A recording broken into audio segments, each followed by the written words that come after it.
turn this down really quick.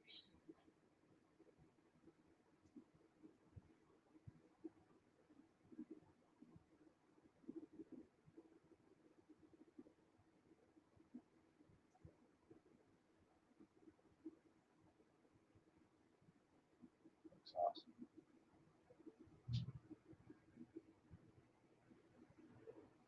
Okay. So we'll give a couple minutes to get everybody in here. Oh, am I early? Nope, you're right on time. I just started the live right now. I usually give it about 5 minutes to let everybody get in here and get everything situated. So,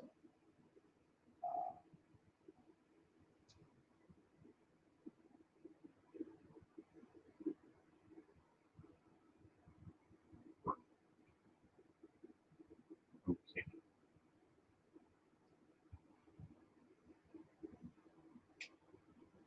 Okay, got two. Got one on my page and one on there. All right, let me open up my Facebook. Make sure we're all good on that end.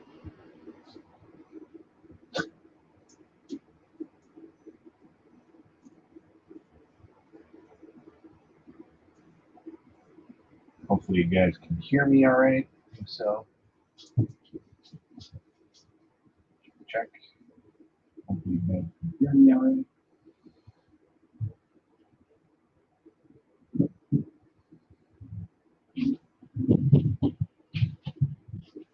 What's up, Jerry? What's up, Mr. Poole? Facebook user. Don't know who that is because that is on my group. I am in a zone. Yes, I am. Yes, yes, yes, I am.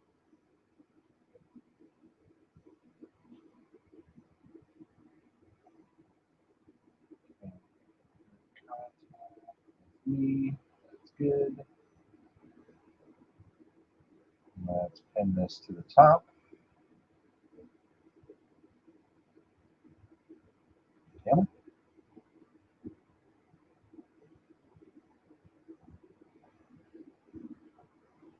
What's up, Glenn? How's it going?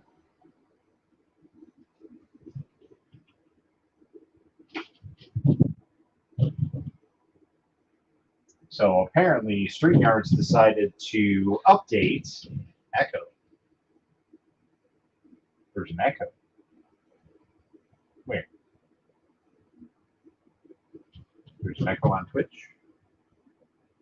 Shouldn't be. Shouldn't be an Echo anywhere.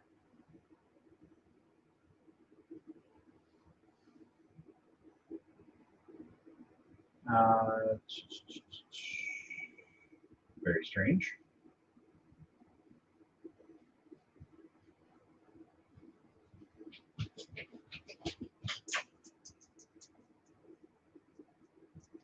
Understand.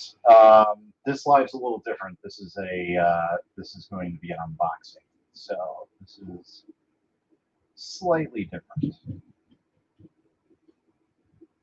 Let me message them.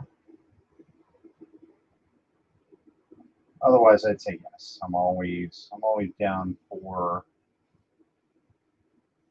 people joining the live streams.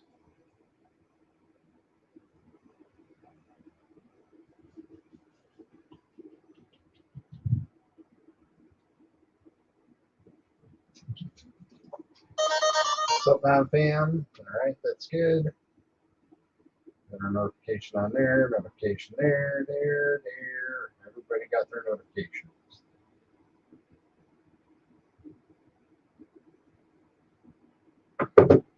All right, good.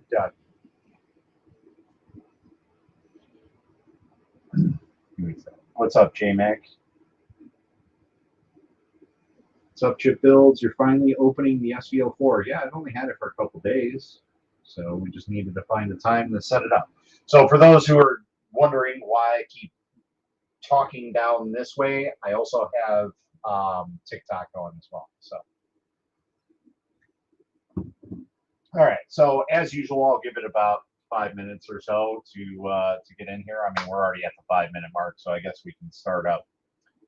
But without further ado, let's get this all set up, shall we? Let's roll this.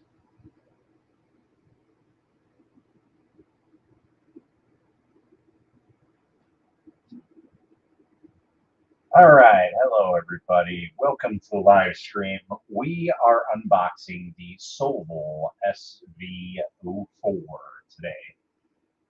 So Sovol was kind enough to send us their IDEX printer, which is quite a large box. So I'm going to be having the assistant, aka the Logitech camera, on our side to help with up close stuff, and the people on TikTok, unfortunately, you guys are just gonna have to deal with it. Sorry, because I can't really position everything the way that I want it to. So either way, let's get everything going, and I think audio should be good now. Everything seems good on my end. So.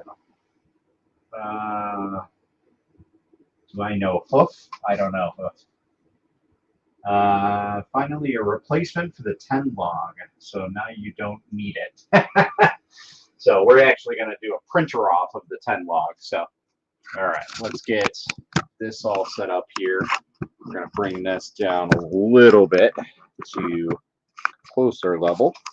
So that way you guys can kind of see some stuff there. There we go.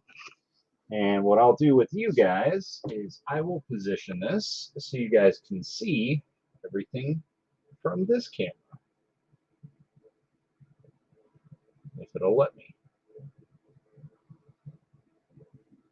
There we go. Came over to the YouTube side. Yes, if you guys want to have better camera angles, those who are on TikTok, you guys can head over to the Akuma Mods YouTube channel, the Facebook group on 3D Printing for Noobs. We're basically live streaming from everywhere, so you can pretty much find us anywhere on the social media live right now, except for Instagram. So. Would it be best on YouTube? I probably would agree with that one. All right, so this is going to be a fun one to unbox and get it all out of here. So we're going to try our best to do what we can to get it situated here. Let's see what's the best way. As you can kind of see, I cleaned up today. Look, it's all nice and clean right now. Sorry, guys, we're not going to be doing invites here today on TikTok. At least not for this live stream. So if we happen to do another live stream, we will allow you guys to be in the live stream. So either way, without further ado, let's get into this and take a look at this awesome printer. So as you guys may or may not know, this is essentially a competitor to another printer that I have, which is just out of shot here. It's the 10-log D3 Pro, and that's been a pretty good printer as far as my concern is. So I know a lot of people said that it wasn't a great printer, but it's been pretty good so far. I do have a failure on it right now. I let the hot end go, and yeah, it clogged up all over the hot end. So we do need to clean it off, but we'll get them printing side by side for sure and get it taken a look at. So this is a ginormous box, I will say that. So, and so we are created. We're welcomed by a starter guide, essentially. We'll get to that in a second. Ooh, do they give us dual filaments? Yeah, I love that. So obviously they're only 250 gram, but they'll work. It's not the end of the world. At least we got some colors to work with. If not, I have some extra packages from IWE Color that are essentially 250 grams with their dual color or triple color filaments as well. So joining in from Alaska. What's up, Tyler? I want an IDEX so bad. So in my opinion, if you're going to go dual color, this is probably the better way to go for a printer. They're more reliable. They have a lot less issues than a dual color printer. So we do have a nice fancy looking touch screen here. So I kind of like that. I know some people aren't a big fan of the touch screen. Me, I don't really care either way. This looks like a white basket, so that's nice that they have that. I know that's one thing that the 10 log, they kind of have it, but it's more or less like an open-ended basket. So make sure that you guys are taking this out of the box when you guys have it, so that way you guys don't get rid of those on accident. On top here, we also have a box. We'll probably go through a little bit. So we have our tools, essentially, all of our snippers, our blue-handled snippers, declogging tool, what have you. Your basic power cord, which we're not going to use right now. I always have one hooked up. Looks like the filament runout sensor, at least one of them, probably another. Here's a secondary one. So this does have two filament runout sensors. So let's see, would it be, oh, okay. We have our filament spool holders, two of those. We have our little spatula, which it's kind of beveled at the edge there, very, very little, so it's probably not going to do much. And then we have some screws that we got to put off to the side. Some bigger screws. These are most likely the upright screws. We have a NETAC 8 gig, which I'll be honest, I'll probably end up getting rid of shortly after I do like the first couple prints. Leveling blocks, I'm guessing. That's most likely what I'm guessing these are. We'll have to see. Some extra nozzles, not just one, but two nozzles, because, well, yeah, you kind of need those. So these look like just standard MK8 0.4 nozzles. I don't think there's any markings on them, but that's what they look like, your typical Creality style hot ends. Some cover plates, most likely for the front of the printer. Not really sure why we have a micro USB cable, but there is one included in there. An extra PTFE tube, which I would think there would be two, but hey, that's fine. No biggie. All right. That pretty much concludes our boxes of stuff. Let's go and put that over there. Okay, now the tricky part is getting all this stuff out of here without destroying something. Okay, so let's get the upright out of here. Ugh. Okay, so upright is pretty much in one whole piece for the most part. Obviously, we're missing the base of the printer, but you have the dual hot ends on there, which I really like these hot end styles. I like them. They got big fans to cool the prints off, and just a whole nicer hot end setup. Like I've always said, these are basically Creality printers taken to the level that they should be out of factory, in my opinion. So very, very nice to have. We do have dual Z lead screws, and it is dual motor lead screws. We have belt tensioners on both sides. So that's very interesting to make sure that both of these are tensioned correctly. I like that everything is just pretty much assembled right out of the box. So hopefully this will be a quick setup for us. We have some I don't know if I can take that out. I think that's all one piece. Yeah. Boom. So I'm just going to take this off really quick. I don't know if this is removable, but so this is the typical sheet that you would see like with the Ender 3 models, the Creality Ender 3, but this is actually a flex sheet. So that's really, really nice that it's got that. I'm not 100% sold on this textured style surface. So we may end up looking to upgrade the bed with an actual PEI textured sheet, but this should do pretty good. And like I said, it's flexible, so that's better than most of the printers that I have. That's one of the things I'm not a big fan of on the 10 log is that it is a glass bed. So I do prefer those beds just because it's easier to remove prints, and I've just been accustomed to them. So. Super jealous, want one of these beds. So this uses a purge bucket, not a tower. No, so you can use a tower. These purge buckets are essentially, before they go and start a print, they should always be heated hot ends, right? So one will be printing, the other one will park, or the one will park itself, then the new one. So here, let me rephrase that. So extruder 1 will be printing, and extruder 2 will still be heated at the same temperature that extruder 1 is, or close to it. All right, that's how, at least how the 10 log works. So I'm guessing it's going to be the same with the SV04. So with that, we basically park extruder 1 when it's done printing its color, and then extruder 2 purges out a little bit so it doesn't have like any balls of filament or anything that stick to the actual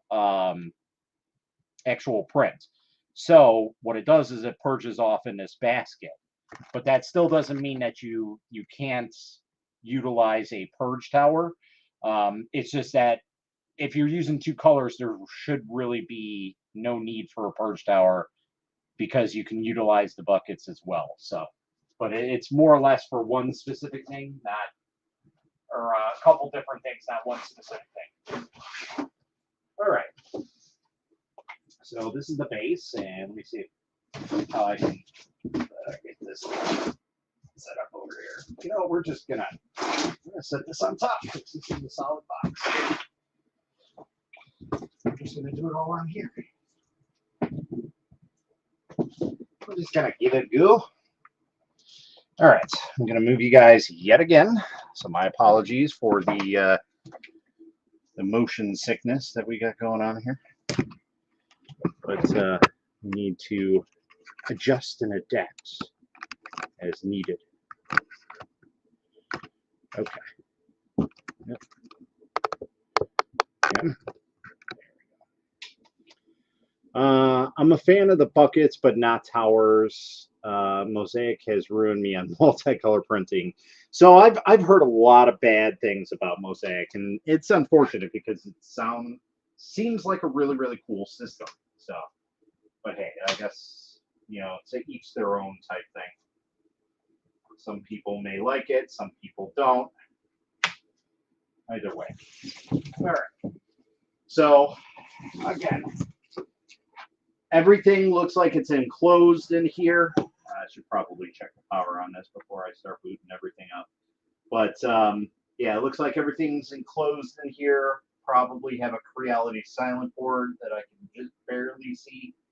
I don't know what version that is. I could bust out a light if really you guys want to know. I can take a look and see. So let's give a quick gander here and see if I can find out what version this is.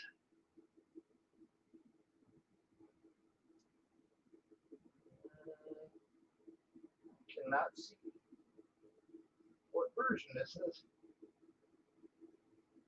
Maybe that is my Creality board. Hold up. I don't know if this is a Creality board or not. Oh no, it is. There it is. So this has a 5.21 board on it. for anybody that wanted to know. Let me turn on the fan here. It's a little toasty down here. What's up, Chase? What's up, Impact? What's up, Echo? How's it going? Resin God working on FDM. Yes, so I'm not 100% resin here. There's still some people that ask me to do reviews on FDM printers, and so I know a lot of people wanted to know about this printer, and I have as well, because like I said, I have the 10 log D3 Pro, which is just out of sight there, and it's a pretty cool printer. But I'm always a big fan of Sovol, so I really like their printers, and they were kind enough to send one to me. Maybe a bit late, but better late than never, I guess. So the power supply is set at 230. So let me grab my shtick here and set this to 110. So we got power.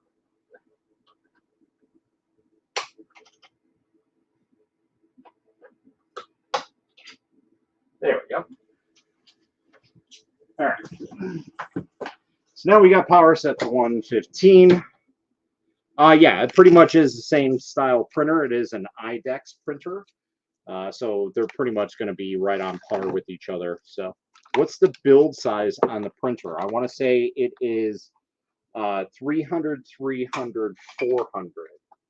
But let me just double check on that. I'll be honest, I didn't really look at specifications on this before I set this up.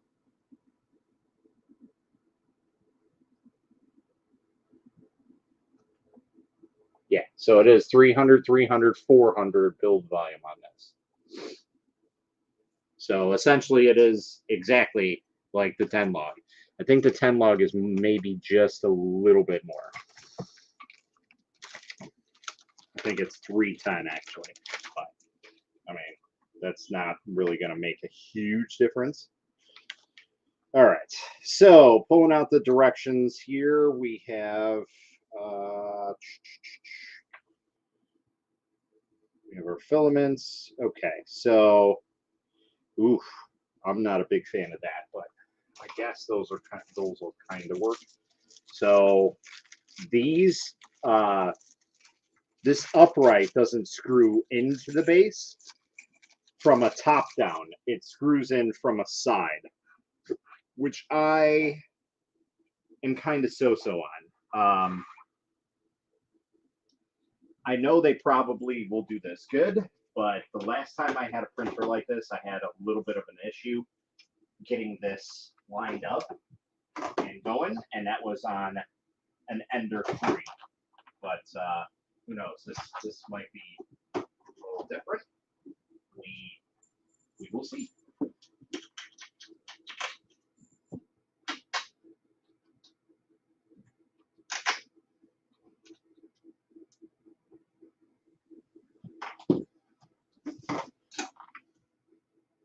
Really need to get like a larger surface that I can build larger printers on.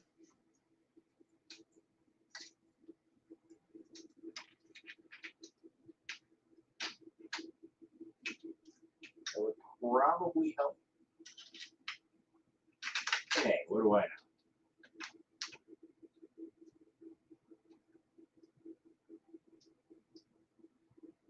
Why are these jammed?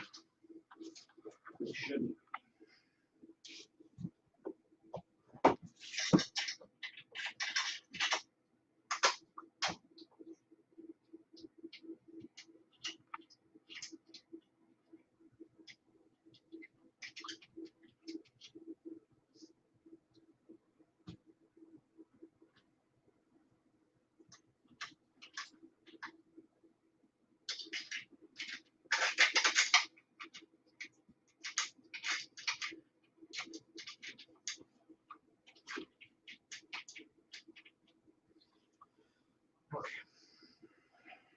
We got it kind of set up. Let me grab the tool bag. I was just talking about getting one of these. Well, now you guys get to see what it looks like in action and everything. So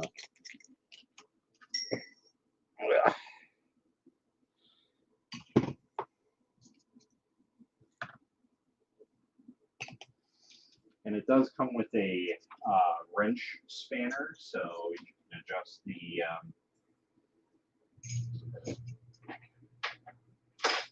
eccentric nuts. Fairly simple on printer.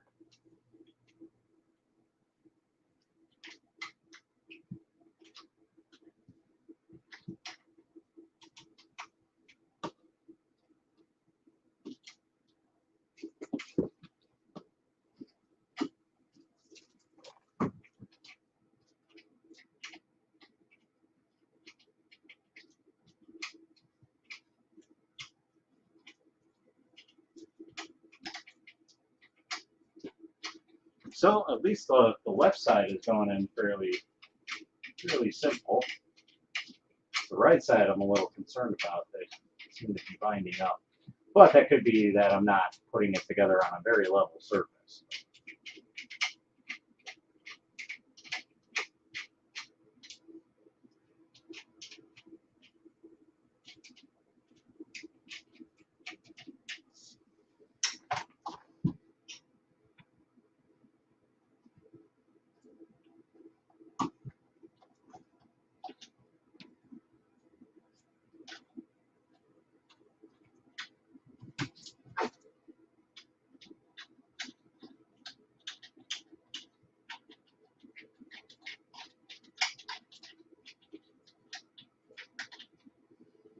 Okay, it was because, so when they cut these extrusions, there's a little lip that sits on the actual base.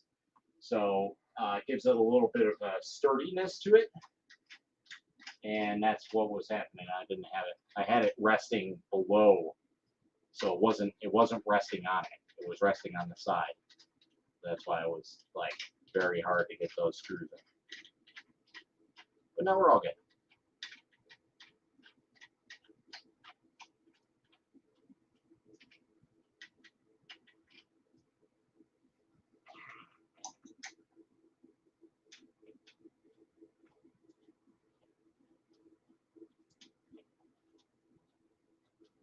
And yes, we are multi-streaming here. So if you guys are on the TikToks, hello. I'll be back, but I don't print a Flexi Dragon without me. I don't think I'll be doing a Flexi Dragon. So it says President God in the corner. It does. Now we're 15 married. Now I'm gonna keep her. There you go.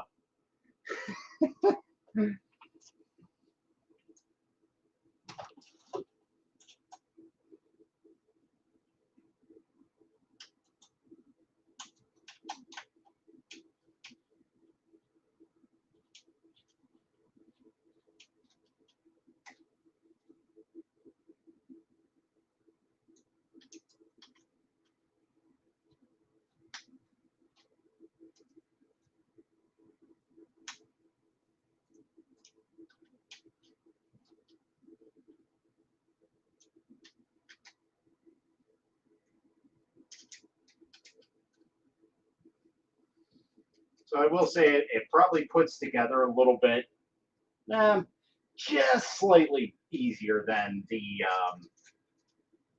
10 log did. Because the 10 log, like I said, I like that structure a little bit better because it goes into the actual base rails. So I think it's a little bit more structurally solid of a printer. But again, with the way that they set this one up, it might be okay. We'll have to see. We'll have to see when we get it all together here.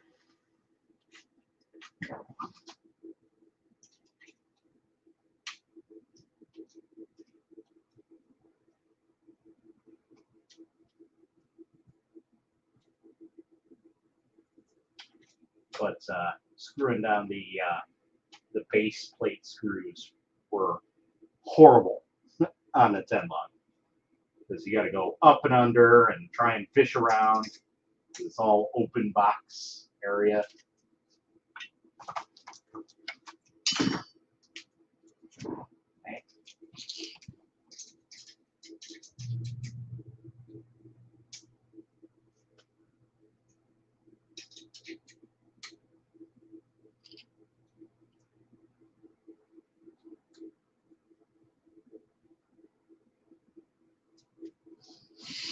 Okay, so we got the base screws in. Let's see what's next. Probably wiring it all up and putting on the buckets, I would guess. So it says we got to install all of the holders for the filament, which these already have holes on them, or screws, so we could just screw them in pretty easily for the B slots. That's nice.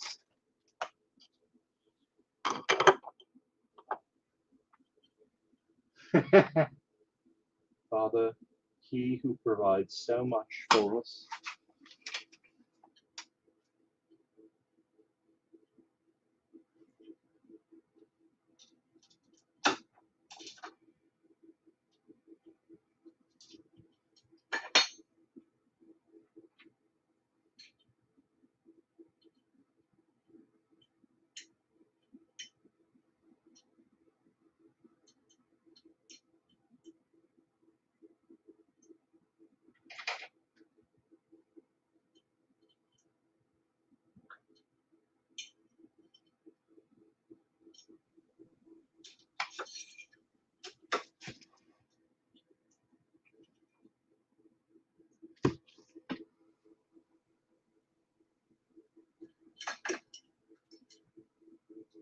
This is where I have a love-hate relationship with B slots because most of the time these don't grab the way that they're intended to.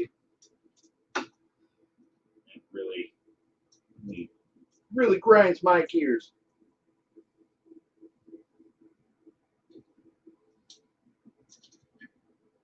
So we're gonna have to go all the way down there.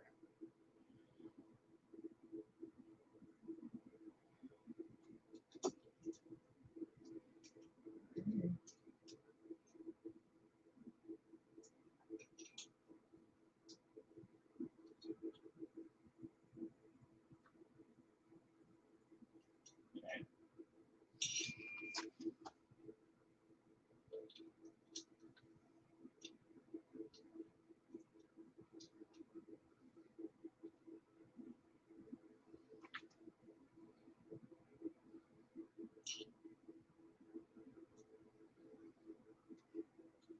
It's gonna kill my back.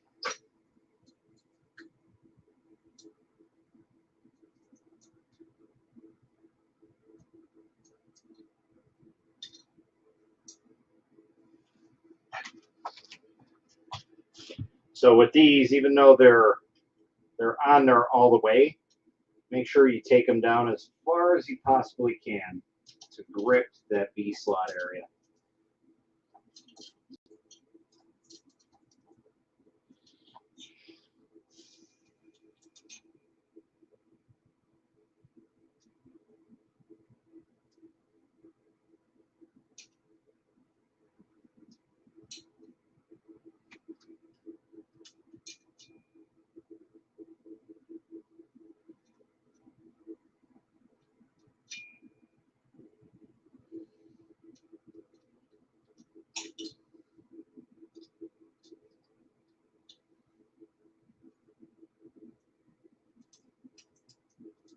I'm too old for this. And I think I got to put the filament runout sensors on the front the same way. Which is going to be fun. All right. That's done.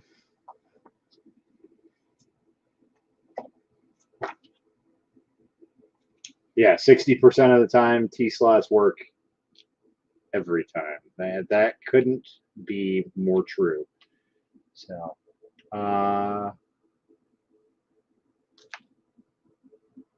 not smart enough to make him geek out. Yoga hour? Yeah, no, I'm good.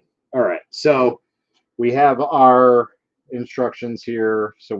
So basically it has the dual spools, and then in the center there, you got to get up again and do this.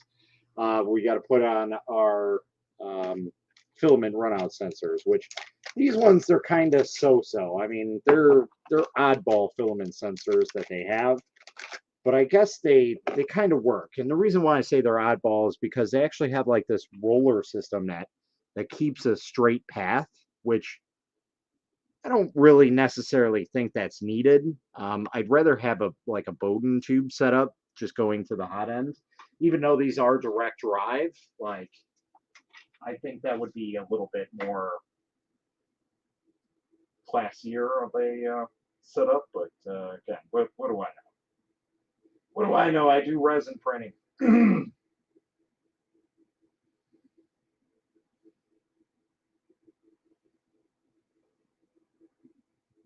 And then the other weird thing is they didn't oppose these. Sorry, they didn't oppose these. Let me.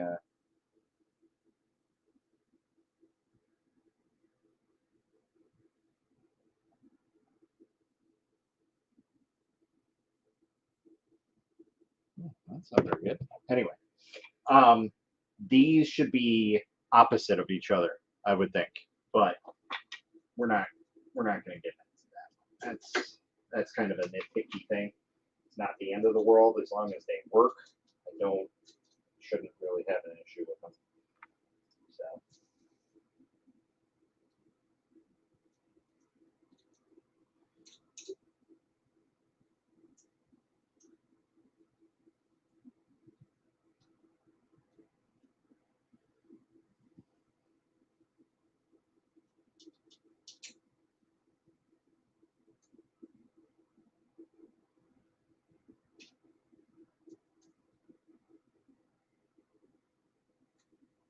One thing I wish that I can have on these live streams, so you guys don't have like the dead silence, because I'm terrible at carrying conversations, is music.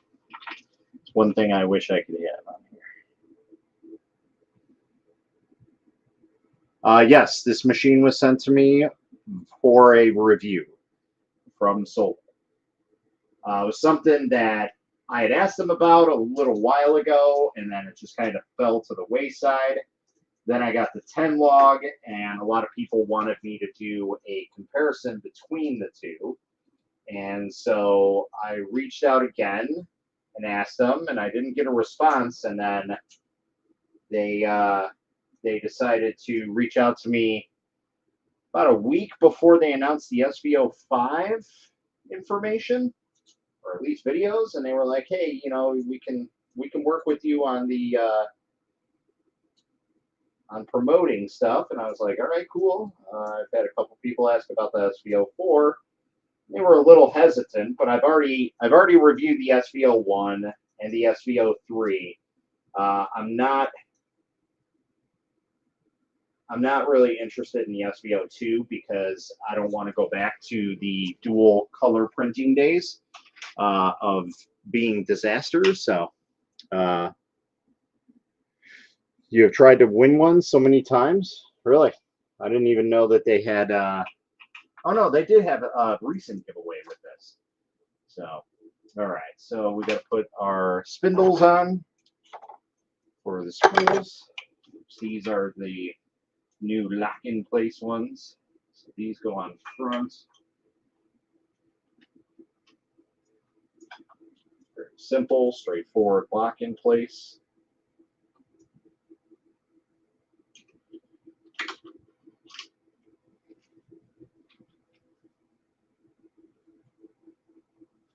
Okay.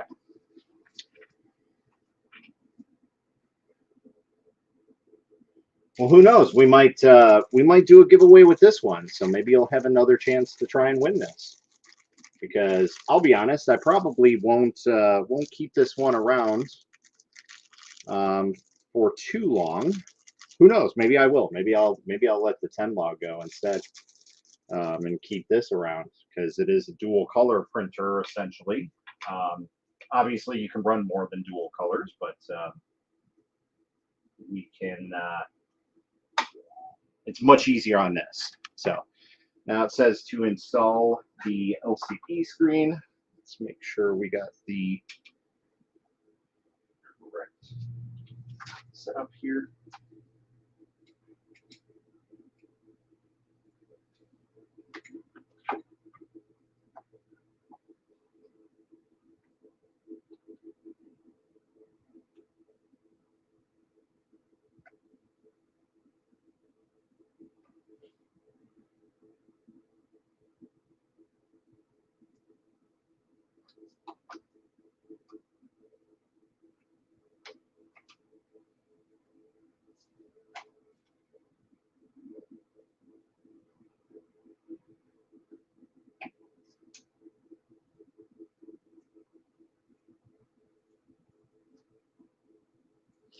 So I will say, so far, painless build so far. I don't see anything. Did they say anything about the buckets? I didn't see anything. So what are those? What are those? So it says use the M5 threaded holes with the Allen key. Make sure the nozzle assembly is on the front, long vertical. Oh, okay. So these little plates are for the top extrusion rail. So I guess make it look nice, but not like you're really gonna see it. So I mean, it's not the end of the world if you don't put these on. You want to make it look fancy, you know. Do what the instructions say.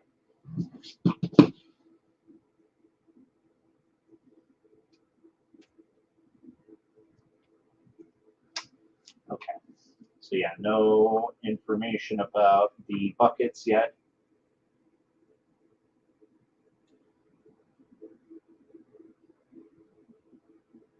So just like the 10 log, there is no information about adding on the buckets.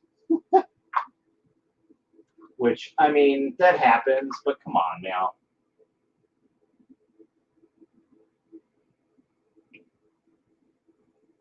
It's a simple setup, and I'm guessing I had to think about it.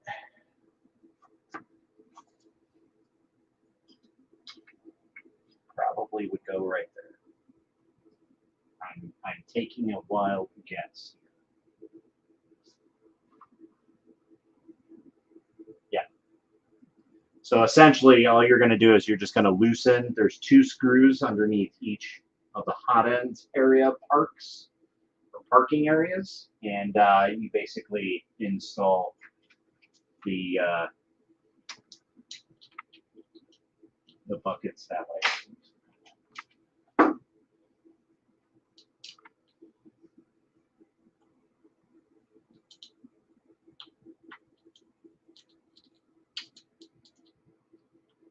We're going to do that right now before we carry on to wiring. Wiring should be fairly simple. So again, we're just going to loosen these up a little bit. So that way we can slip these on because they're nicely designed and set up ready to go.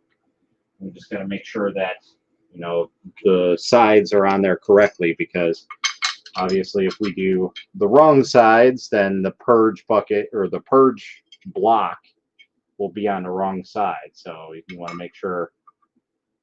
I would think they're on opposite, but let's just double check before I destroy anything. So they're going to be on the inside, so they're going to be inside area. You want the block, the purge block, to face the bed.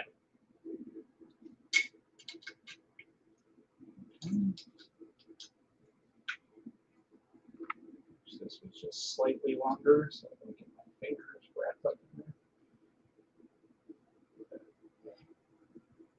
Minor complaints and grievances.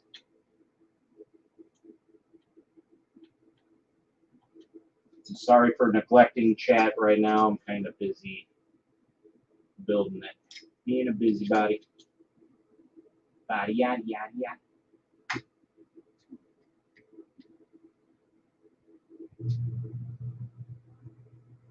Okay. So now it looks like everything's good. Let me just double check chat. Let's see. Apparently I'm not the only one who uses the box for a build table. First time doing it, actually, but I figured, hey, it's here. Might as well do it. And that way it doesn't look super janky. I mean, it's still janky regardless, but yeah. Indeed, how dare you neglect chat? What's up, Carlos? How's it going, man? Just putting together the Sovol SV04 IDEX printer. So essentially, we have the ribbon cables that we need to put together, all of the cables for the X, Y, and Z, all of the line connectors for the actual motors, and yeah, so basically wiring. That's it. So we should be good from here on out. So we'll take the easiest one first, and we're going to hook up the ribbon connector on this side. I don't necessarily know how I feel about these ribbon connectors. Like, they're nice because they're just all in one, but I'm just worried that they're gonna break. Like, I don't think that their tensioning purposes are meant to be utilized for a 3D printer, to be in all honesty.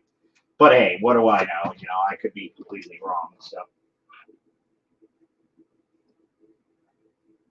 okay, screen is plugged in.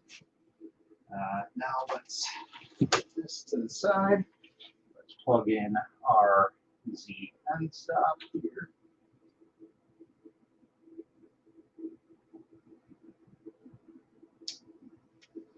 Right? Is that what that is?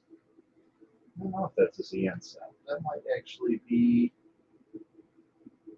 Oh, that's our. So these little black tabs are our filament sensors. So that was the other thing. Do these have auto leveling? No, it does not. So this does not have. Oh no, they do. They do have BL touch. Never mind. At least one of them. So extruder 1 has a BL touch, at least from what I can see. I do not see a BL touch on extruder 2. So it is slightly different. I can see that there's some filaments in the back here spewing out of the nozzle. So this has been tested.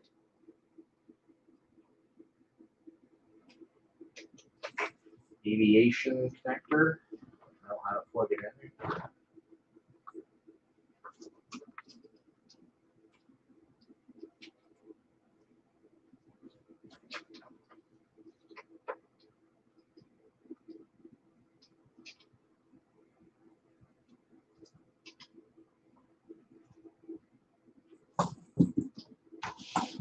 Let's set this up so I can see a better view of what we're working with here. This is giving me issues.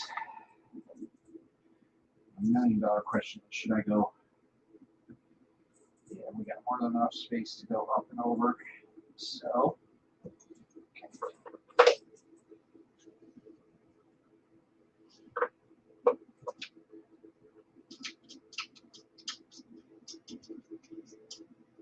It's amazing how easy that was.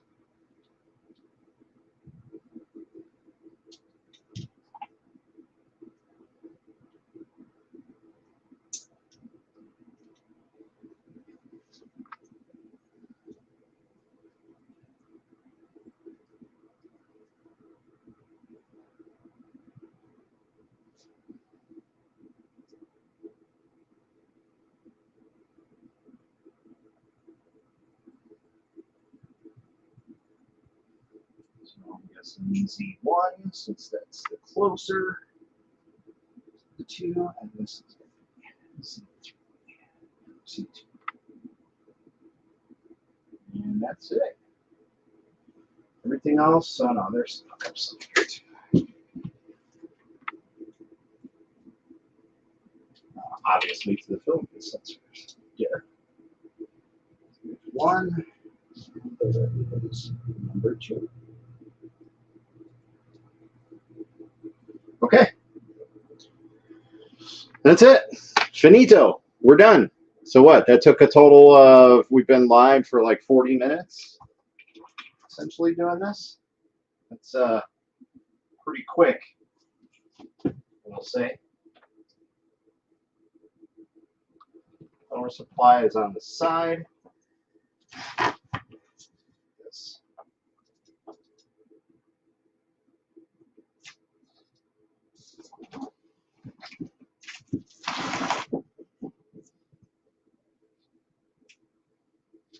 That's plugged in. Yep. Okay. Here the BL Touch activate. We have the Sovol SV04 screen booting up. Okay, so very dark and dreary.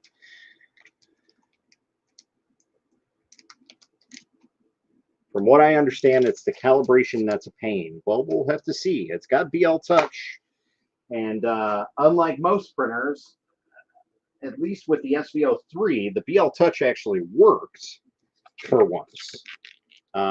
Unlike the Sunlu S9 there that is supposed to work, but definitely does not. So just FYI, you know, just kind of talking about it. This is the Sunlu S9 that's right here, right? The Z offset for that is 3 millimeters. Yeah, you heard me right. 3 millimeters for the Z offset. That is the worst offset I've ever had on a printer in my entire life. I can probably get somebody to build me a printer, not know what they're doing, and probably have a far better offset than that right out of the box, not knowing anything about 3D printing. Just saying. And yes, I've tried to adjust it. It's 3 millimeters.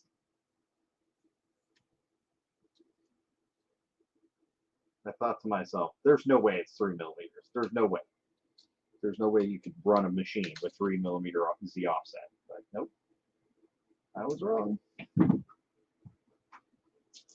right. So we'll put that in here.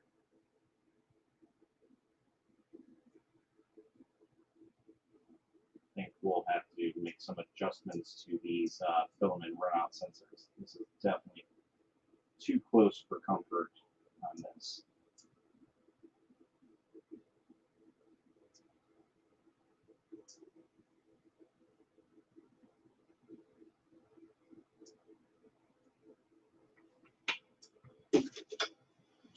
I have a love-hate relationship with these filament sensors. As I say that, it's like, really? There's nothing wrong with me. What are you talking about, Willis?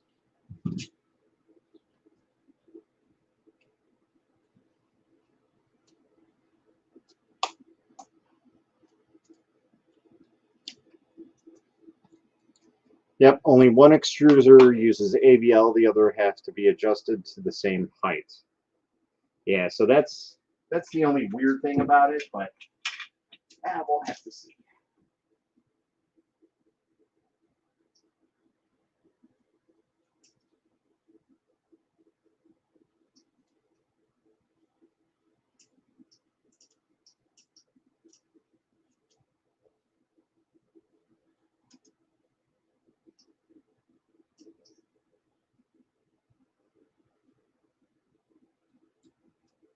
And that's why I think these are kind of dumb, these roller systems. I get what they do, but I think they're kind of dumb for what they utilize the reason for.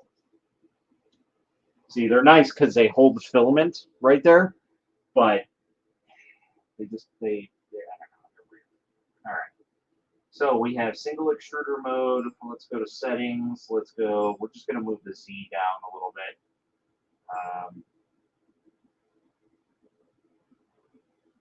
We set it to 10 mil. We have the home first.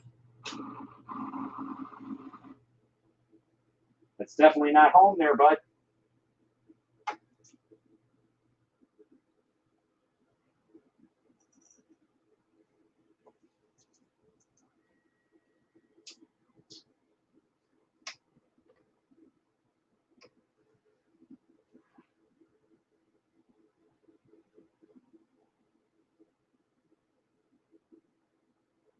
All right, so we're going to let it do its auto home thing, and we're going to check some chat. No, mine I believe was +3. I'll have to double check, but I'm pretty sure on that Sunlu S9. +3 millimeter Z height. Which means there's something wrong with the bed.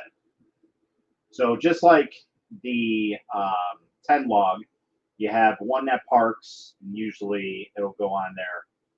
One of the things that I absolutely have an issue with on the stock auto bed leveling systems is usually what it's supposed to do when it auto levels is supposed to heat up the bed, which that's cold. It's supposed to heat up the bed to get a better probing accuracy, because essentially if you probe a cold bed, you heat it up, that's two different readings because metal expands and contracts. So that's the issue that I have with most of these. Now, the Viper does it correctly. It heats it up and then it probes. So that's what it's supposed to do. So I'm hoping that this does the same thing. If it doesn't, we might have an issue with that. I will say that another big issue with these, unlike the dual color systems that have like the 2-in-1, like the SV02, is the fact that these take up a big amount of room.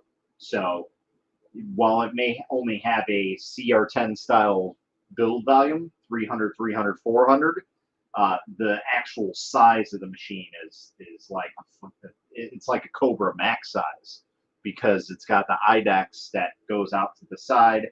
You have these the wiring harnesses that go out there. So so yeah, all kinds of fun stuff here. So let's go. So we did a home. Let's go to leveling and see what it does.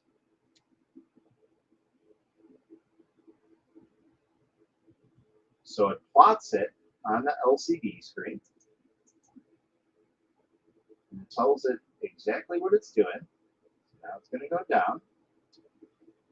The screen says, all right, you went down. It's a little laggy. It's not 100% accurate. But let's see. Again, it's not heating up anything. Bed's still cold. Is that it? Okay. So we're going to do, I guess, auto Z line. What the hell is that? I guess I should have read the instructions, but whatever.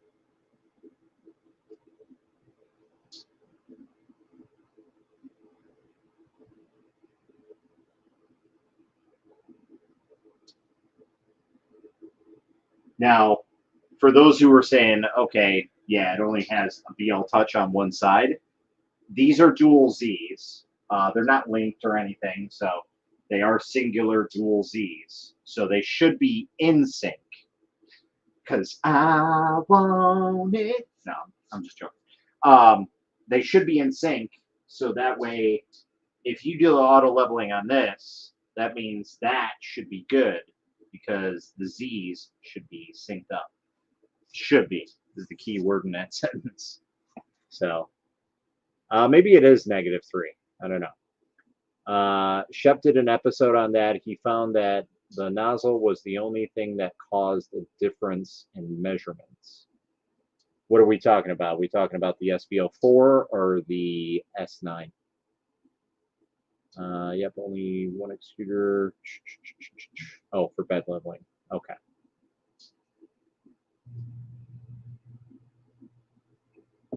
Yeah, maybe it was -3. Actually, I think you're right.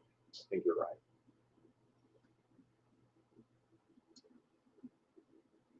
Is there a Z adjuster on the right head? Yes, there is actually. I see that now, which I wish that type of setup was on the 10 log, because the 10 log, you got to go through the back and unscrew 2 screws, drop the head to where you need it to, and adjust it that way. So, what's up, Jerry? How's it going? Mine does not heat up by itself, but you can turn the heat on and give 20 minutes. Then the level, and that you shouldn't have to do that. It should be automatically coded in there to do that. You need to adjust the second head with the knob on top. You set the one head. Yeah. So let's go back to the directions here. So, okay. So I guess that didn't really do anything. So let's go to measuring. okay, so now it's going to probe the bed. I'm just going through motions. I didn't even look. I probably should have just went at the or whatever the instruction booklet instead of going willy-nilly, but whatever. All right, so we have single mode, we have dual mode, we have duplicate mode, and we have mirror mode. All great modes. I mean, really, if you're doing something like this, mirror mode is really, really cool if you need something done fast and you got small parts. That's a great thing that these printers do. Or duplicate mode, it's the same thing. Those are that's a really, really cool setup, because essentially both extruders are out here, and obviously you got to cut that in half, so whatever you have on the build plate has to only go so far. So if you're making like a small print, like a Funko Pop guy, if you're making those, you can essentially make multiple at a time, and you can do that. Can you go off topic? It depends. Copy mode is my jam. I've actually never used copy mode yet. I just used the dual color because I'm like, yeah, that's what I bought this printer for. Did some adjustments on my 5 Pro last night. Way better. Big issue I have is bed sags in the middle. Typical Creality stuff. This bed will probably sag as well. We'll see what the measurement comes out, but I'm gonna probably guess that it does. However, if they put a better magnet on it and they have this flexible surface, that might fix that issue. But I bet if I were to remove that and put a different build surface on it, I bet you the middle would sag. It's a common issue with all Creality printers. So let's see what our readings are at. So, oh my goodness gracious me, oh my. So essentially the front left and the back left are horrendously off. So everything else on the bed is like 0.5 or less, except for the front 2, the front left 2, and the front back, or the back left 2. Those are 1.0 to 1.6 variations. It's quite a difference. So we might have to make some adjustments there and see what we can do. When I use Cura, the temp don't get set to machine. Is there a G code I need to add to the software? No, it should be coded in Cura. I'll be honest, I don't really use too much Cura, so that question is a little hard for me to answer without going into Cura. Just grabbing a piece of paper here, so that way we can do some leveling. And so yeah, it says put a piece of A4 standard paper between the nozzle and the glass bed, which this does not have. Drag the paper in the middle to make sure. So let's see. Let's go back. Okay, move the extruder 1 to the center of the bed. I don't think I can because I did all that. So we're going to disable motor. Whoa, that dropped quite a lot. That means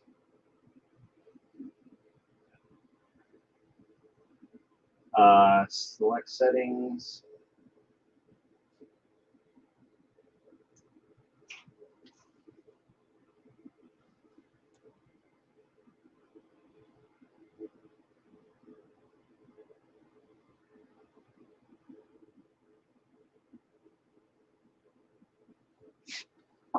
Okay, so essentially it tells me to go into leveling.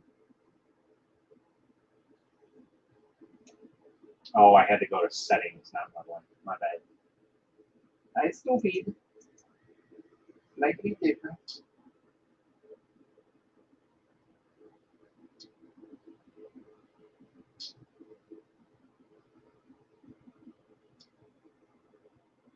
So I see they use small V-slot wheels, which I'm a little concerned about because that might be an issue over time with wear and tear, like premature wear and tear. At least on the extruder sides, they have like probably half the size wheels on that, and I'm not sure why they went that route, but maybe the distance thing, which they could have easily fixed, but whatever. Okay, so we went to leveling, home, select Z. All right, so I'm gonna have to get down and dirty with this to see what's going on here. Down on the floor, down on the floor, going.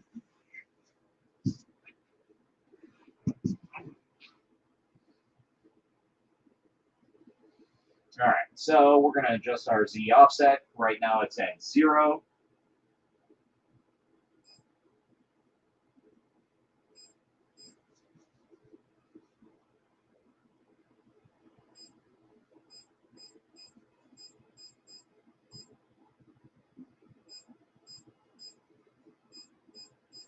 Oh, really?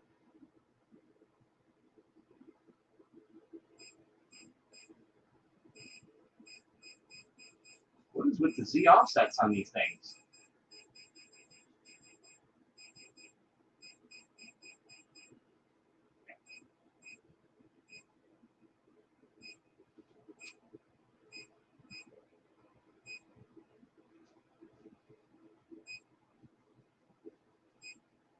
This thing's at 245. What the hell is going on with these? What is with these VL touches? That's at 250. That's grinding. Okay, so select Z plus or Z minus, distance between the nozzle and the glass bed. Okay.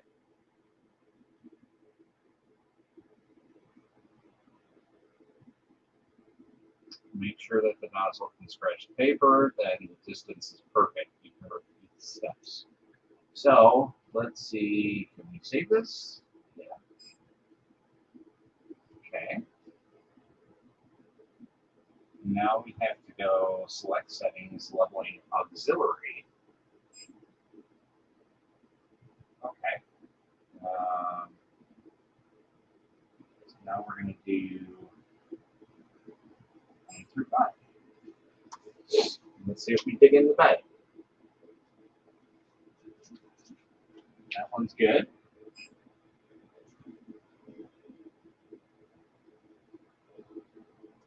Oh yeah, that's way too close. In fact, that wheel's almost coming off. Ah.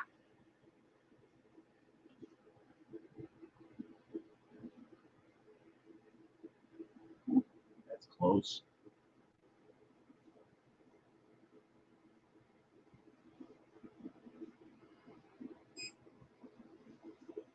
Probably have to readjust this a couple times.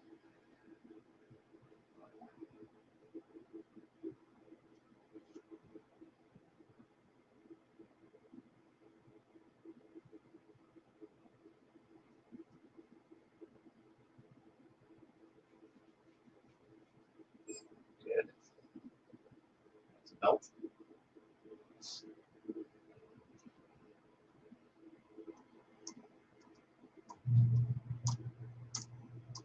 Again, the knob pretty much coming off.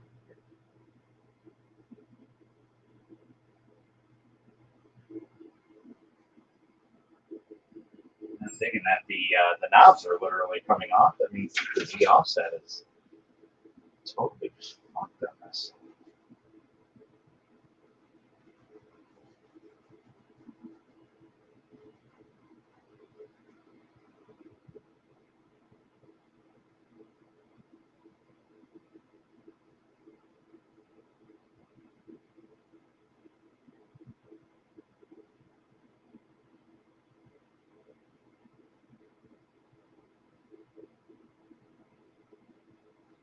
Oh, that was way off that corner.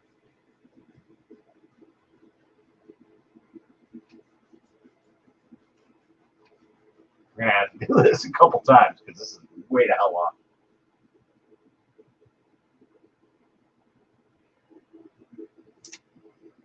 Okay, let's go back to one. Really matters. Pretty kid still. Just a tad bit.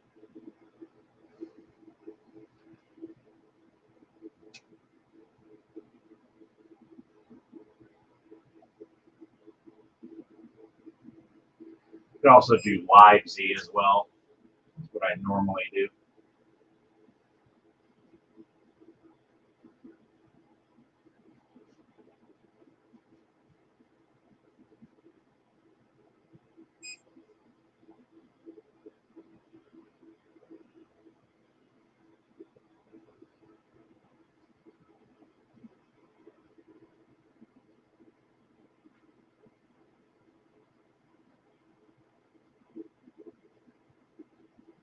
It's a little bit better.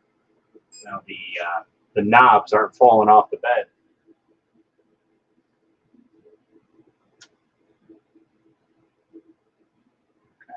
I think we're good.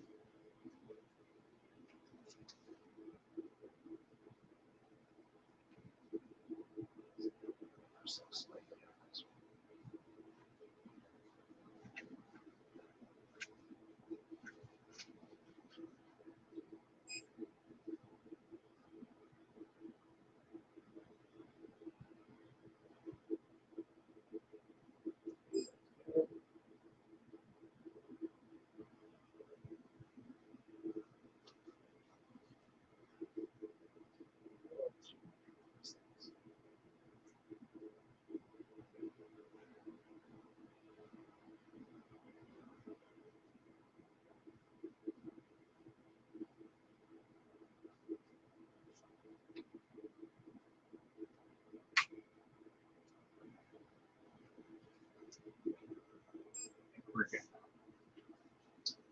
Don't play.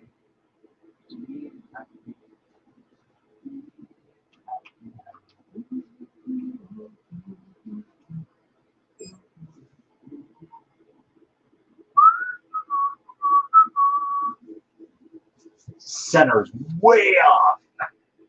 All right. So now we're gonna do some remeasuring here just to see what it comes out as. Let's check some jets and see what's going on here. All right.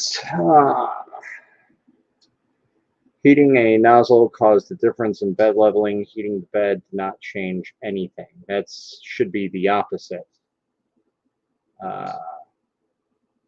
When I use Cura.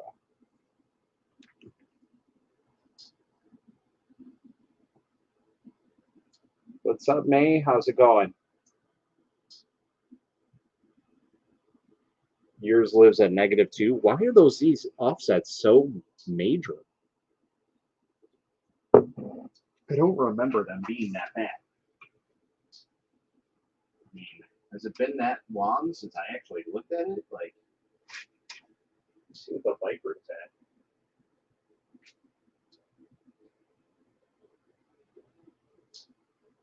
Yeah, like the Viper's at 0.05 for an offset. Is it just that BL Touch is that bad? That off?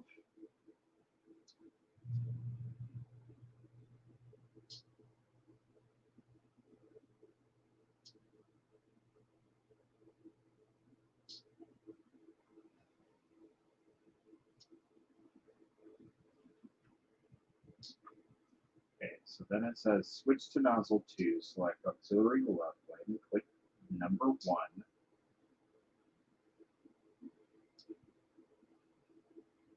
Adjust the distance between the nozzle 2 and the flash bed by twisting the knob.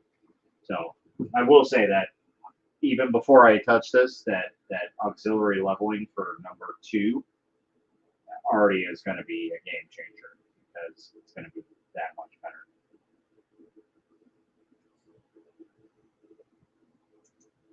Just easier to deal with it. All right, that's a hell of a lot better. We're all within 2.200. That's mucho gusto. Good lord. All right, let's go auxiliary leveling. Let's go click on 1.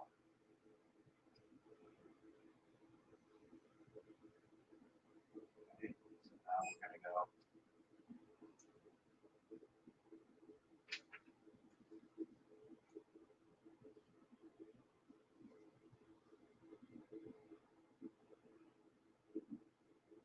It's quick.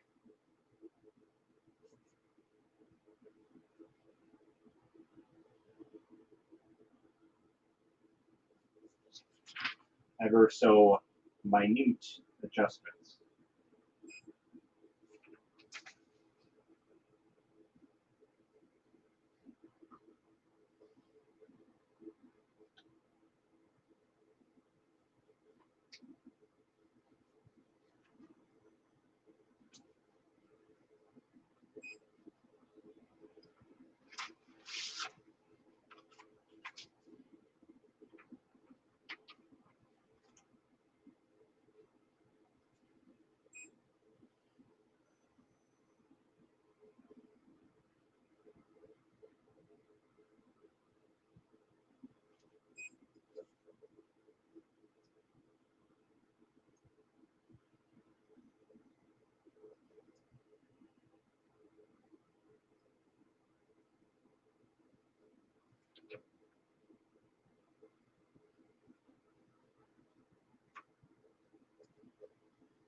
All right.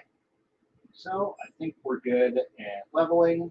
Let's go and take a look at what our prints are. Well, let's go ahead and load some filament first off.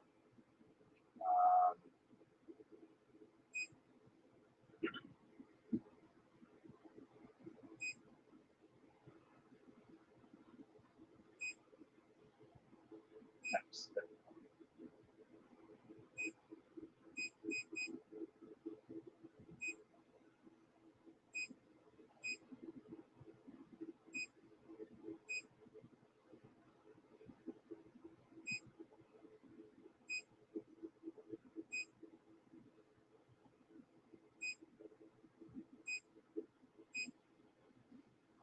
I'll wait for that to heat up so we can refuel.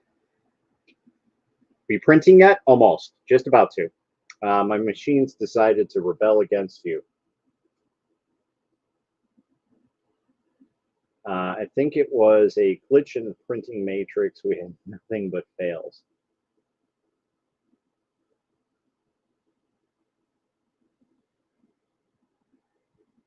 The leveling steps are a little bit different than the other printers. We only one extruder. I gotcha. Yeah, and that's perfectly fine. It's just it is a little different. So Sovol is on the live stream in a way. They're on my personal Facebook page, so they are actively commenting on here, and so we're going to set this up. I'm going to load in some filaments, and we're going to set a print and see how it goes. I will probably have to dive in here really quick and do some live Z leveling, but we'll see if I destroy anything on the first going.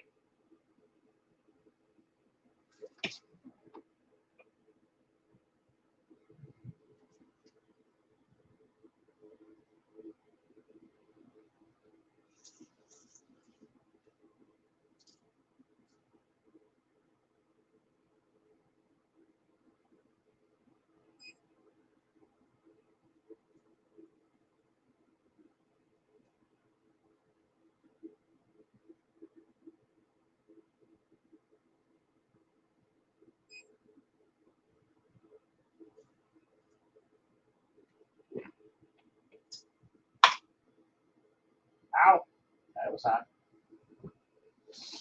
Where's my cutters?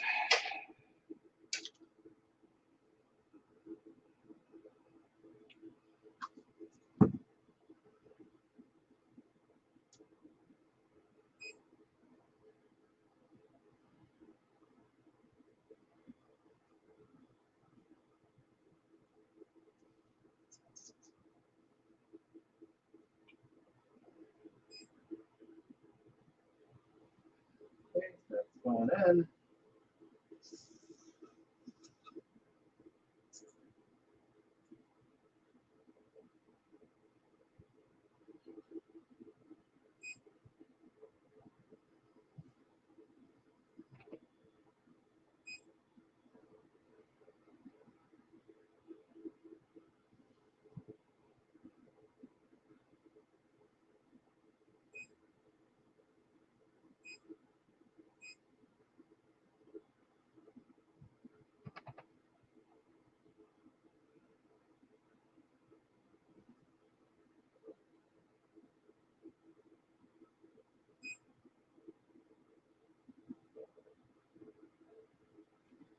Just purging it out so I can at least see the new color on there, or at least close to it.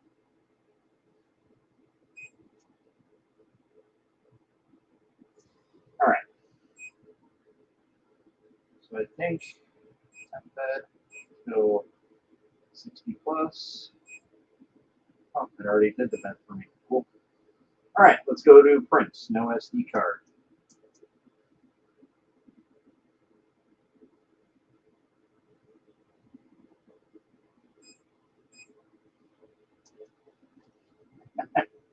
You're not reading the SD card?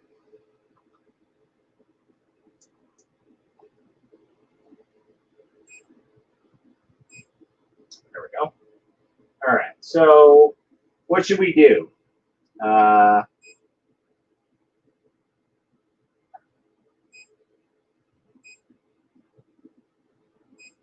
Should we do dual pepperoni or dual blink fox? I don't know what that is. Which one should we do? Tell Sovol Jesse Flower says hi. Okay. Did I watch the tutorials on the SD card? No, I did not. We are flying at the seat of our pants. All right, so first one to say, all right, so we have the dual fox. Let's go and do that. Print that. Are you sure you want to start printing in your current mode? Yes. Okay, so let's take a look and see how this does.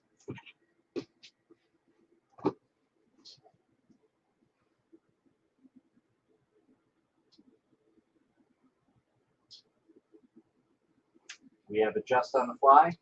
Ooh, yeah, we do. Live Z offset, baby.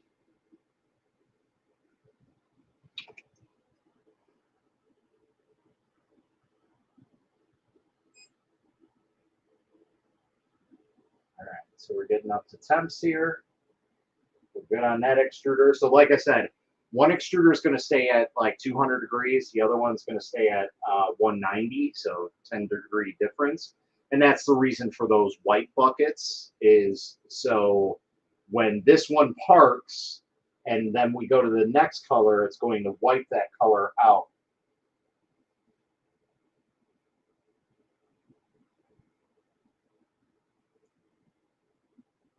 we're looking good. It's weird that it started with the second extruder, but all right. Unless that's the first extruder. I doubt it. Usually that's the secondary. Okay. Think we're good. Maybe adjust this up a little bit. We're digging a little bit.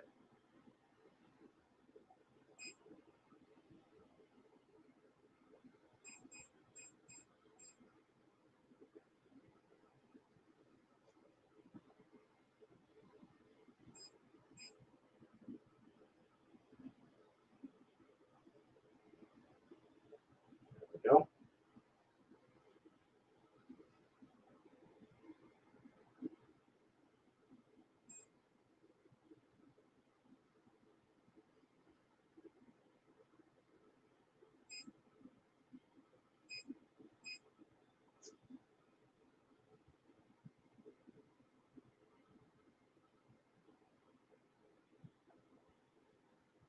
Okay.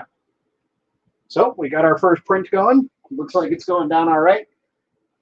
It looked like it wasn't going down or was too close. But I think that was just the fact that I didn't purge enough to get that started. So, because our purge line is just kind of black. So, I think that was the issue. My bad. But now we're good. We got a good Z. We're at 2.10. But I can see that some of the bed leveling is off a little bit.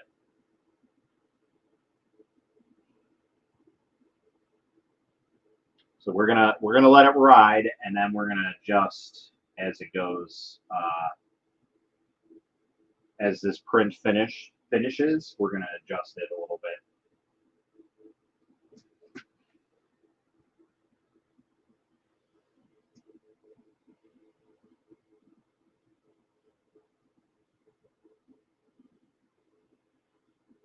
Go on the outside parameter, but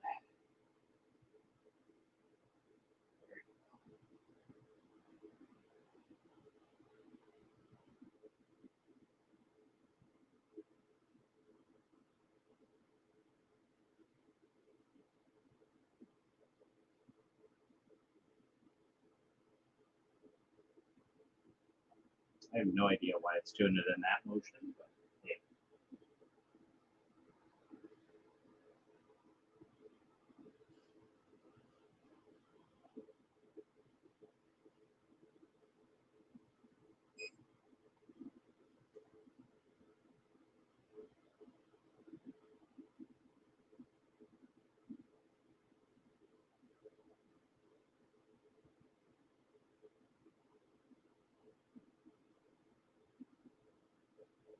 All right. So that's pretty much it, guys. I'll probably end up playing around with this a little bit more and just kind of dialing it in. But it is a little bit different than the 10 log. I do like the idea of having this adjustment screw here. Unlike the 10 log where you literally have to go from the back of the machine and adjust it and do all that stuff. It's not very fun. The leveling setup is a little bit difficult for some people, so I will let you guys know that.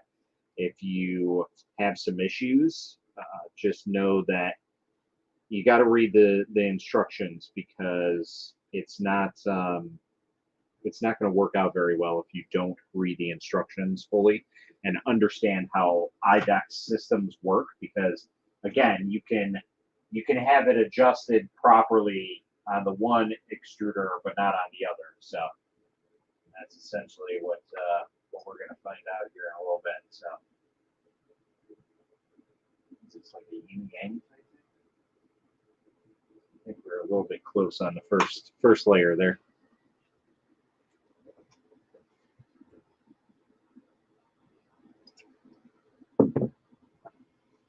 Sovol, man. Let's see. Yeah, I don't probably do it the way the tutorials say, but I print a ton with the machines, so almost second nature for me. Have you set the Z offset? Yes, I did. Pepperoni is kind of a long print, if I remember correctly. I'm not really worried about how long it is. I'm just trying to gauge it. I mean, I can always stop the print if I think it's going to be disastrous. But it's not going to be the end of the world. So, but so far so good. Level extruder 1, then adjust extruder 2 with the knob. Yeah, so that's essentially what I did. I think you came in right at the part where, you know, I was I either finished it or we were already way beyond that step. So, but again, the thing that just gets me with these is their Z offsets are just insane. So I'm gonna go ahead and switch this back on TikTok here, so you guys can see my lovely face. Okay, and I'm gonna switch you guys back here on the computer. Actually, you know, we could probably do 2 of them. So let's bring this window back up over here.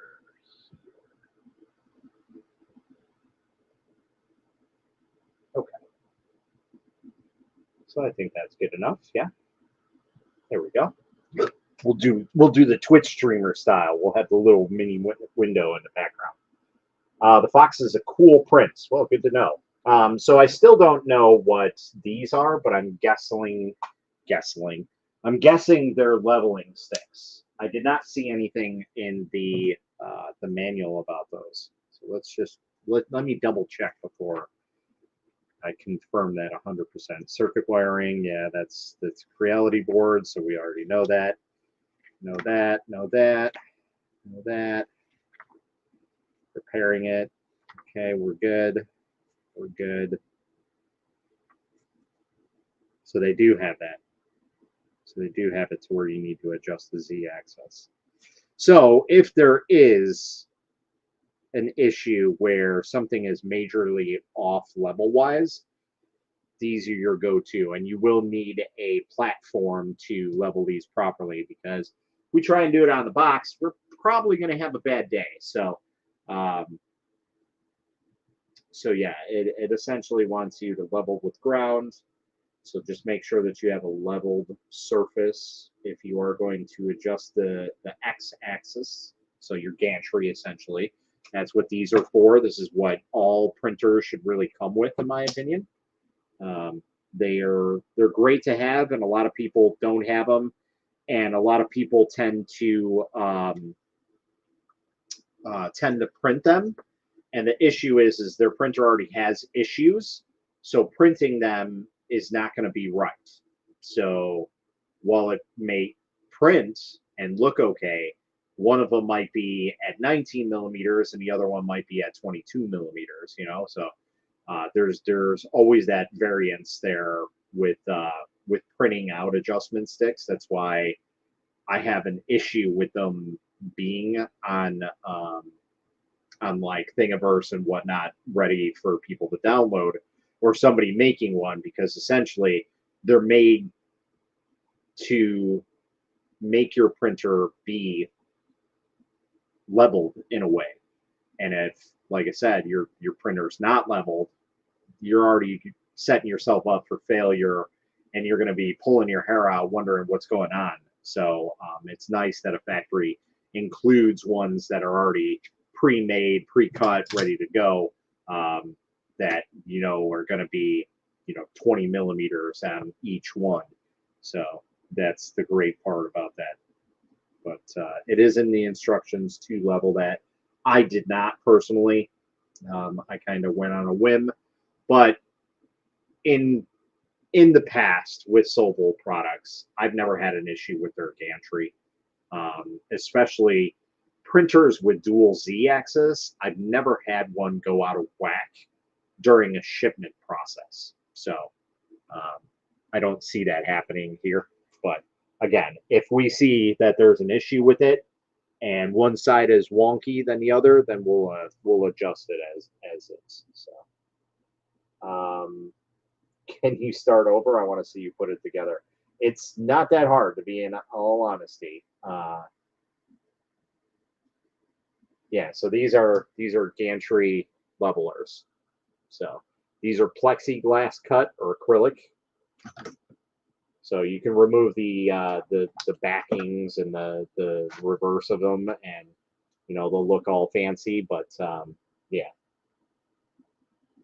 is there a head adjustment print? I did not see one, but there is an XYZ cube dual print. Oh, Pro has built in one. That's why I'm not seeing these. Ignore me. Nah, it's cool. I gotcha. So it's right here, off in the distance. So we're doing a dual color fox print. I don't even know if it'll tell me the time frame on this. It doesn't. But it is at 0%. We're just laying down the first layer. So I will say that the left extruder looks good. The right extruder, we might need a slight adjustment, like just a pinch, bringing that up. I think it's just a tad close, just a little bit, because it is ripping the filament a little bit. Like you can see the grid lines on it, and usually that means that the filament is being crushed too much, so it's like it's going out too far.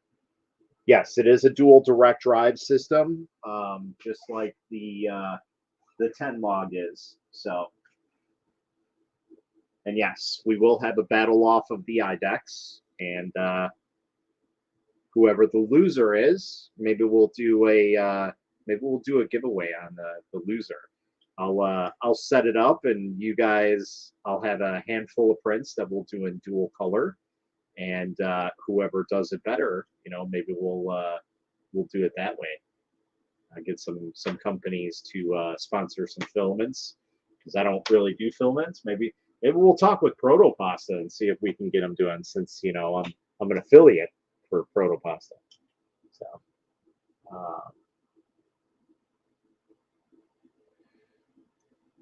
they just came out with Full Metal, no more Bowden tube. Who came out with Full Metal?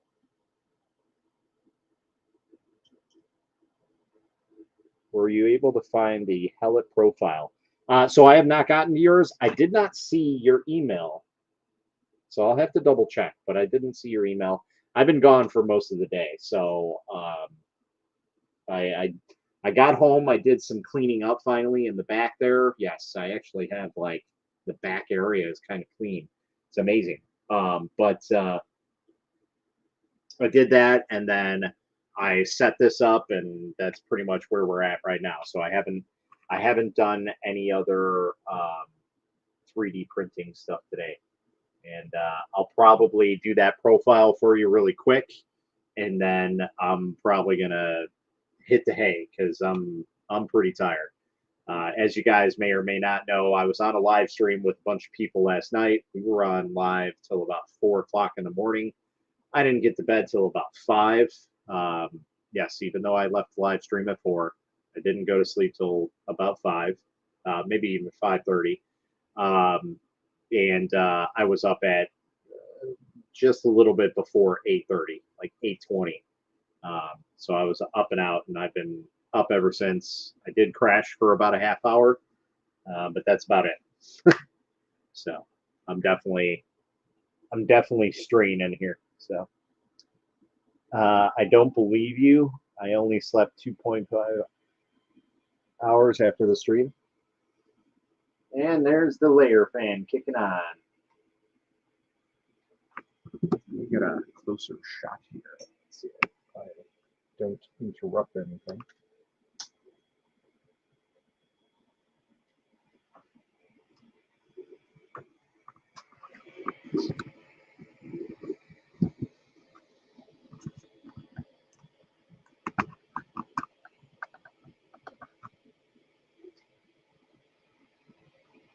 we'll do the typical TikTok live stream of something printing. I only slept 2.5 hours after that stream. Dave, I'm right there with you, man. So I went out to breakfast in the morning, and my wife woke me up, and she's like, "Are you gonna be okay?" I'm fine. Well, you wanted to go out for breakfast, so let's go ahead and do it. So, ain't that a thing? So, done is done. By the way, for those who are wondering, Earth, ERRF, I unfortunately did not be going this year. I really wanted to go, and I had everything set up, ready to go for it. But unfortunately, I did not realize what weekend it was, and I had already had plans set up earlier in the year to do some other stuff with the family. And I didn't realize that it was that same weekend. So unfortunately, that is out of the question. If I can, I would see if I could try and come in on Sunday, but I don't think that's going to happen. Me flying in for one day is it's not worth my time. No matter who wants to back that or anything like that, they want to pay for it essentially. Doesn't matter. I think that's a stretch, but yeah. Quick question. Mars 3 won't light up on print screen, likely just the LCD. So if it doesn't light up on the LCD, is there UV lights coming out of it? So, if there is, then yes, most likely it's just your screen. Contact Elegoo. They will assist you the best way that they possibly can. That is one thing I will say that Elegoo has a great thing, customer service. That is where they shine. No UV LEDs, so it might just be that the UV LEDs are out. You might have to blow MOSFET, which is a common issue with at least the Saturns. I've heard a couple issues with the Mars 3, but yeah, I'm gonna take a stab that it's a blown MOSFET, and that means you got to replace the entire board. And they switch shifts and went deep, and that's what and pancake was huge. Yeah, it was delicious. I ate it all. So I ate probably 95% of it. I left like a crust probably, I don't know, about a half a foot long. You gotta understand that pancake's huge. That's a German pancake. Well, please don't do the Capitol live for me. Come on, everybody else does it. I might as well jump on the bandwagon. I think I've done that once, and I was like, yeah, this didn't work. And I think TikTok even kicked me off. He was like, what are you doing? I'll talk to you later, man. As always, link in bio. Absolutely. If you guys need to follow, I will have my links in bio for anybody that's watching. If you guys need it, especially on TikTok, you guys that are on here on TikTok. Yeah. Other than that, I think we're gonna end the stream. So far, everything's looking okay. Like I said, I think the right extruder just might need a slight adjustment, but the left is definitely good. Maybe bring the back end down a little bit. But yeah, we'll take a look at it after this print is done and adjust from there. And I'm sure by at least the third print, we'll get it all dialed in and ready to rock and roll. So, but it's printing just fine. So far, I mean, it's got a slight issue, but hey, we're just kind of letting it roll. But yeah, that's pretty much it. So I do live printing, but I actually sit with the printer while I do. People don't want to see my mug. Hey, that's fine. Some people do that. So other than that, guys, that's pretty much it. If you guys are interested in this printer, I will have it linked down in the YouTube description shortly after this video of a Amazon affiliate link, as I normally do. I don't believe I have any affiliate links with Sovol directly, but if you guys want that, I can see about getting that. But usually I do everything through Amazon. Just easier, it's quicker. I know it's more expensive for a lot of people, but I know a lot of people that like to utilize Amazon, so that's why I usually stick to it. But if that's something that you're interested in, and you want to go through Sovol itself, that's perfectly fine. As of right now, as I usually say, initial impressions, very nice setup. I love the extruder setups on the Sovol printers. That's one of my favorite things about them. Just the machine itself is very, very bulky. So make sure that you guys have a lot of room if you are interested in getting this printer.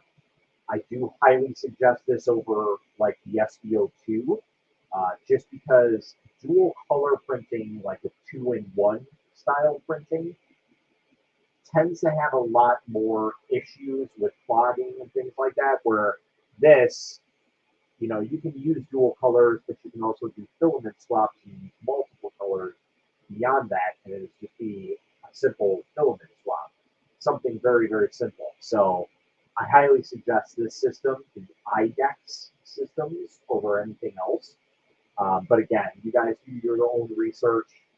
Just in my personal preference, using like the G-Tech A10M in the past, it's not all what it's cracked up to be.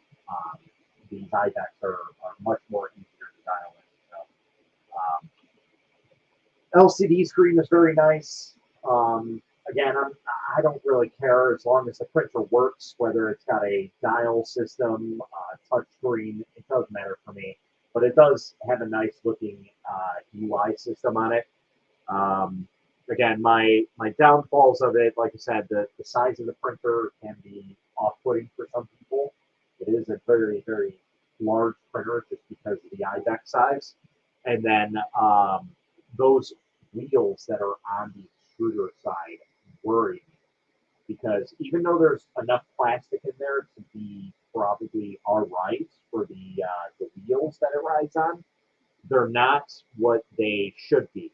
So I'm a little concerned about how they're going to hold up, essentially. That's about my only major worry about this entire printer so far.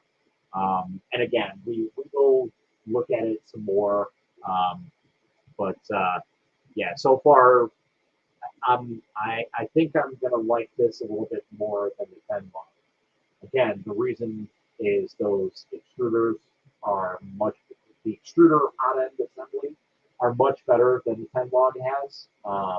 And it's got adjustment knobs everywhere, which makes it super simple to adjust something on the fly, especially the extruder 2. That is a absolute plus over the 10 log.